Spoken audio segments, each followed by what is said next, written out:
Une exposition d'art contemporain et surtout une foire est très intéressante pour les artistes parce qu'ils travaillent toujours dans leur atelier seuls, ils préparent leurs thèmes, leurs tableaux et en fait c'est une grande fête en quelque sorte que de pouvoir participer à ces salons afin de rencontrer des collectionneurs, rencontrer des clients mais aussi des galeristes et de montrer son travail en fait. C'est intéressant de se faire connaître déjà, de montrer son travail puisque le travail de l'artiste est tellement sédentaire et dur en ce sens qu'on travaille seul. Donc ce sont de belles occasions aussi de voir d'autres artistes, de comprendre quelles sont les démarches artistiques de chacun, quelles sont, si on peut parler de tendances, quelles sont les tendances.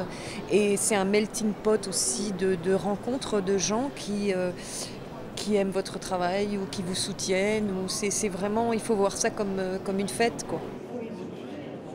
Elle entre dans la tendance actuelle de l'art par la couleur. Il y a un retour sur la couleur qui est assez flagrant avec le côté kitsch, on va dire, qu'on voit apparaître avec des gens comme Jeff Koons, Damien Hirst. Elle est dans la tendance également parce qu'il y a un retour de la peinture. Ou de grands artistes comme Gerhard Richter, Bas Litt font de la peinture. Et je dirais une troisième raison, ça pourrait être qu'elle est en rapport avec le phénomène du street art. Elle rend d'une certaine façon hommage au street art.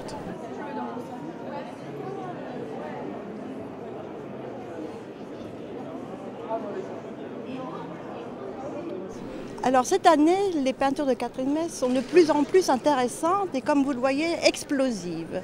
Cathy est dans une phase de vie, pleine de chaleur, pleine d'explosion, pleine de vie, et qu'elle a voulu retransmettre au niveau de ses toiles. Elle a envie de demander aux personnes de rechercher en eux-mêmes leur propre lumière et qu'elles vivent avec étincelle, avec voilà.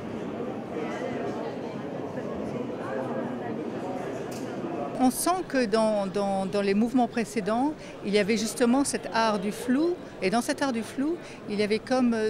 c'est comme si on souffle le flou. Hein. C'est comme si je souffle dans les cheveux. C'est comme si... Et donc, c'est l'art du souffle et c'est relié à l'énergie du vent. Là, maintenant, on voit, hop, je m'arrête et je regarde. Et donc, je sens plus, au travers de ces tableaux actuels, la reliance avec l'énergie terre et une énergie de puissance, une énergie dans la matière. On a envie de toucher, on a envie de la présence, vraiment l'incarnation, et avec le mouvement également dans ce mouvement. Donc, il y a vraiment une évolution, effectivement.